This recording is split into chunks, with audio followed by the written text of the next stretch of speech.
ছোৱালীজনী কেনেকৈ কি হ'লা এইখিনিতো চব জনোৱাই হৈছে। খালি মই এতিয়া মোৰ ক'বলৈ মানে কথা এটা প্ৰকাশ কৰিবলৈ আছে যে এই মানে নৰবিকাশটোৰ সৈতে জড়িত এতিয়া গায়ক বা গায়িকা এনেই দেখিছে ৰাইজে ফটো চটোবিলাক তাৰ কেনেকৈ আছে। তথাপিতো মই এজনৰ নাম লৈছোঁ মিৰদ্বীপ ইভাগে এজন গগৈ নেকি। মিৰদ্বীপে আমাৰ ছোৱালীজনী প্ৰথম খুজিবলৈ আহোঁতেও আমাৰ ঘৰলৈ আহিছিলে আৰু তাৰ মাকো আহিছিলে।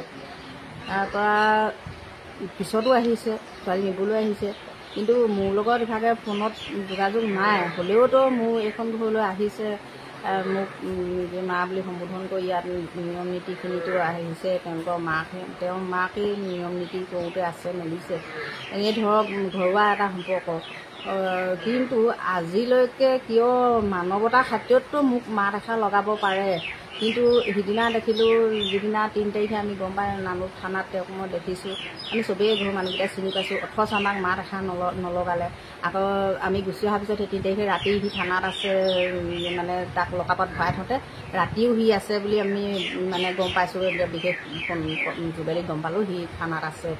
ইমানখিনি বন্ধুত্ব খাতিৰত বা যিয়েই নহওক তেহেঁতৰ ঘৰুৱা সম্পৰ্কত তাক যে ইমানখিনি ৰক্ষণাবেক্ষণ দিছে, কিন্তু মানৱীয়তাৰ ক্ষেত্ৰত মানৱীয়তাৰ খাতিৰত কিয় মোক মাত এষাৰ বা আমাৰ ল'ৰা ছোৱালীকেইটাক হ'লেও সি মাত এষাৰ লগাব নোৱাৰিলে নি?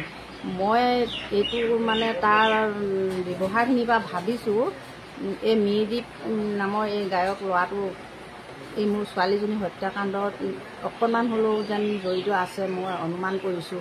কিয়নো মোকতো বা আমাৰ ঘৰখনক তাক খবৰ ল'বলৈ এটা মানে ৰাস্তা আছিলে। কিয়নো সি প্ৰথম যিদিনাখন তেহেঁতৰ মানুহ আহিছিলে সেইদিনাখনৰ পৰাই সি আমাৰ ঘৰলৈ আহিছে। গতিকে মই এইটো নিশ্চিত হৈছোঁ মানে।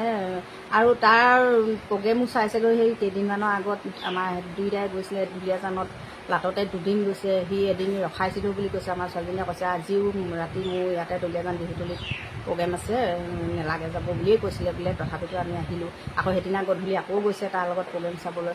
আকৌ 13 তাৰিখে তাত নামৰূপত তেহেঁতৰ কোৱাৰ্টাৰ ওচৰত ক'ৰবাত প্ৰগ্ৰেমো আছে তাৰ ভাগত এনেকৈ বুলি কৈছিলে। গতিকে সি ওতঃপ্ৰোতভাৱে সিহঁতৰ লগত জড়িত আৰু তাৰ ই মেনেজাৰ কৰিছিলে বুলিও মই গম পাইছিলোঁ।